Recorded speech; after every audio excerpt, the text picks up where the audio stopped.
This is the B Street Crippler. This is where some of us trainers bring clients when we want to torture them. But today I wanted to talk about something I heard a pastor talking about on a podcast last week, and he's one of those guys. He's a great speaker, a great teacher. So sometimes the things he says that aren't even part of his main message are just profound. They're just like little nuggets of wisdom that weren't really his main point. And he said one of those things last week, and it stuck with me for a week. And today I think I just kind of wrapped my head around it. And he said that we cannot frame our future on old assumptions. We can't frame our future on past assumptions. And I won't bore you with a bunch of different ways to say that, but one of the ways that he said it is that you can't look at your future through the grid of your past. And it stuck with me for about a week, and I didn't really think I did that, honestly. And then it hit me today that I do that. And it hit me that I say a phrase or a collection of phrases that epitomize the fact that I do that. And really,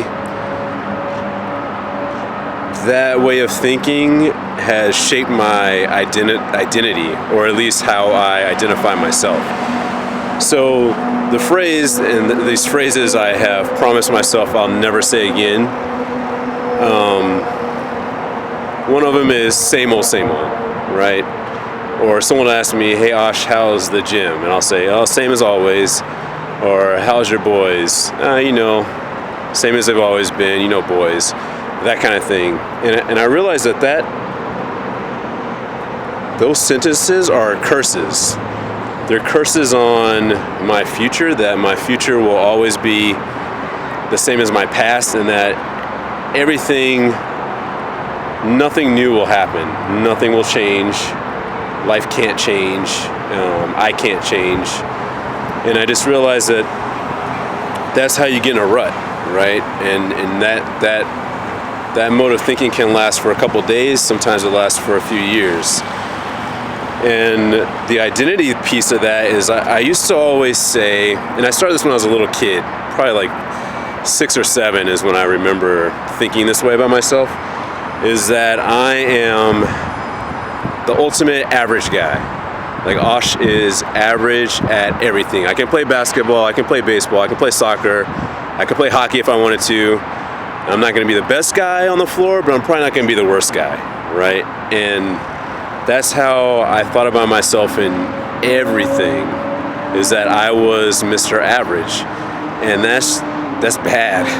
That's just bad. And I realized that even saying I'm above average is bad. And I think above average is something that we should take out of our vocabulary when we're describing people or ourselves, especially if we're trying to lift ourselves up.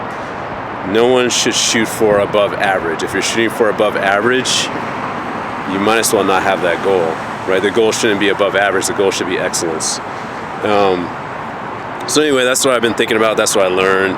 And I think the way, like practically what do we do about that? I think it starts with just not doing it anymore, right? It doesn't have to be replaced with anything right now. Our mind frames what we see, and how we think frames what we perceive and how we perceive things. So just changing that little thing, and maybe not even replacing it with something positive yet, but just getting rid of a negative thought pattern is going to start the change, right? That's going to be the first step. So anyway, hopefully that helps somebody. It's definitely been helping me. I don't know if I just saw an accident. But anyway, that's a nugget of knowledge that I've been thinking about.